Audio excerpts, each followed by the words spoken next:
नहीं, मैंने बात नहीं की, सीधी मैं सीधा नाराज होकर गया था।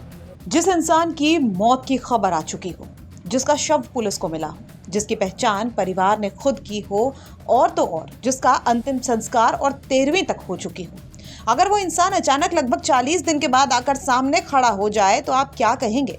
चमत्कार या फिर एक ऐसा खौफनाक रहस्य जिसने पुलिस महकमे से लेकर आम लोगों तक के होश उड़ा दिए हैं? ये फिल्मी कहानी नहीं बल्कि यूपी के गाजियाबाद की एक सच्ची और बेहद सनसनीखेज घटना है, जहां कथित तौर पर मरा हुआ शख्स 39 दिन बाद जिंदा लौट आया है। लेकिन उसके लौटने के बाद कहानी सुलझी नहीं बल्कि और ज्यादा उलझ गई है। आखिर वो 39 दिन तक था कहां?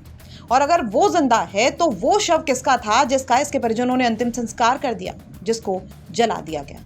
चलिए आपको सिलसिलेवार तरीके से पूरी कहानी बताते हैं। घटना उत्तर प्रदेश के गाजियाबाद में वैशाली इलाके की है। कहानी का मुख्य किरदार है 38 साल का गिरधर सिंह बिष्ट, जो गाजियाबाद के वैशाली स्थित कल्पना अपार्टमेंट का रहने वाला है। बात शुरू होती है 16 मई से। मानसिक रूप से थोड़ा कमजोर बताया जा रहा गिरधर स्थानीय दुकानों से किसी बात पर विवाद करता है। कौशांबी पुलिस इसके बाद धारा 151 यानी शांति भंग के तहत उसको गिरफ्तार करके डासना जेल में भेज देती है। लेकिन 21 मई को गिरधर जेल से रिहा हो गया। गिरधर रिहा हुआ तो हुआ, लेकिन अपने घर नहीं पहुंचा। परिवार परेशान होकर उसको तलाश करने लगा। लेकिन फिर इसके बाद 13 जून को गाजियाबाद के मसूरी इलाके में एक अज्ञात शव बरामद हुआ। जब मसूरी पुलिस को वो अज्ञात शव मिला तो गिरधर के परिजनों को शिनाख्त के लिए बुलाया गया। परिजनों ने उस शव को गिरधर सिंह बिष्ट के रूप में पहचान लिया। इसके बाद पुलिस की लापरवाही का आरोप लगाते हुए कौशांबी थाने पर हंगामा भी हुआ। पोस्टमार्टम के बाद शव का अंतिम संस्कार किया गया। घर में शोक सभा हुई। 13वीं की रस्में पूरी की गई। पर बात यहीं खत्म नहीं हुई। परिजनों की शिकायत पर गाजियाबाद के मसूरी थाने में कुछ ज्ञात और अज्ञात लोगों के खिलाफ हत्या का मुकदमा भी दर्ज कर दिया गया। पुलिस कुछ लोगों को शव के घेरे में लेकर पूछताछ कर रही थी कि तभी इस कहानी में एक ऐसा मोड़ आया जिसकी कल्पना किसी ने नहीं की थी। बीते गुरुवार को अचानक कथित मृतक गिरधर सिंह बिष्ट खुद चलकर अपने घर पहुंच गया। उसे सामने से देखकर पड़ोसियों, परिजनों और स्थानीय लोगों के पैरों तले जमीन खिसक गई। जो लोग कुछ दिन पहले उसकी शोक सभा में आए थे वो हैरान परेशान होकर उसे टकटकी लगाए देख रहे थे। लेकिन अब यहाँ से शुरू होती है असली मिस्ट्री। जब गिरधर से पूछा गया कि वो इतने दिन कहाँ था तो उसने बताया कि वो जेल से छूटने के बाद घर वालों से नाराज होकर पंजाब चला गया था।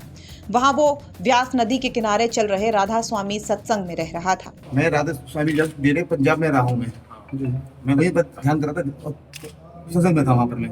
और मुझे यहाँ कुछ नहीं पता मैटर कैसे। अच्छा, सत्संग कैसे पहुंचे आप वहाँ जेल से छूटने बाद? लोगों से मतलब पैसे मैंने उधार मांगे, पैसे मत करिए, इससे ज्यादा और कुछ नहीं कर सकता। कौन से जिले में है डेरा ये? पंजाब में है, व्यास नदी में। व्यास नदी के पास। अच्छा, घर पे बात हुई थी इस दौरान आपकी? नहीं, मैंने बात नहीं की, सीधी मैं सीधा नाराज होकर गया था। लेकिन गिरधर के जवाबों ने कहानी को सुलझाया नहीं बल्कि और उलझा दिया है। वो पंजाब के किस जिले या किस जगह के सत्संग में था, इसका कोई स्पष्ट जवाब उसके पास नहीं है। साथ ही उसके पास पैसे कहां से आए, परिवार से संपर्क उसने इतनी देर से क्यों किया, इन सवालों पर भी उसका जवाब जो है वो संतोषजनक नहीं माना जा रहा था। अब गिरधर लौट तो आया, लेकिन वो कई बड़े सवालों के जवाब देने से बच रहा है। पुलिस के लिए अब सबसे बड़ी चुनौती है इन 39 दिनों के हर एक कदम की कड़ियों को जोड़ना।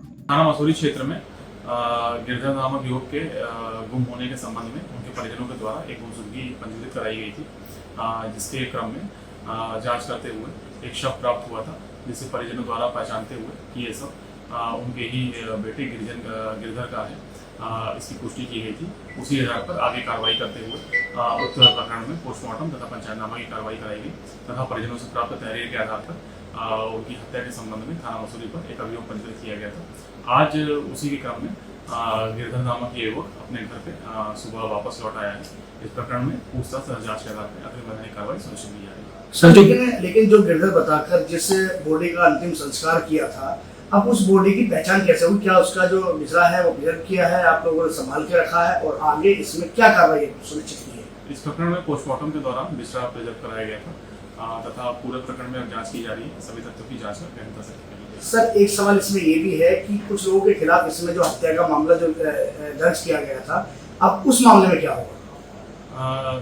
जो भी विधिक कार्रवाई है उस पूरी प्रक्रिया का पालन किया जाएगा। सभी तथ्यों पे और बिंदुओं पे गहनता से जांच की जा रही है। लेकिन इस मामले की एक और बेहद गंभीर पहलू भी है। गिरधर की कथित हत्या के आरोप में जिन लोगों को पुलिस ने संदेह के घेरे में लिया था, उनके परिजन अब न्याय की मांग कर रहे हैं। उनका कहना है कि गलत पहचान के कारण उन्हें समाज में बदनामी और बेवजह कानूनी कार्रवाई झेलनी पड़ी।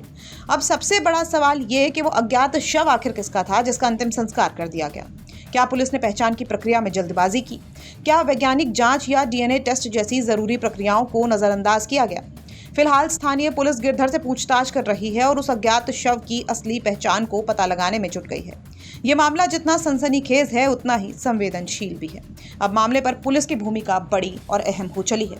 क्या कुछ अब आगे निकलकर मामले पर सामने आता है, अब ये देखने वाली बात होगी। गाजियाबाद से मयंक गौड़ की रिपोर्ट, यूपी तक।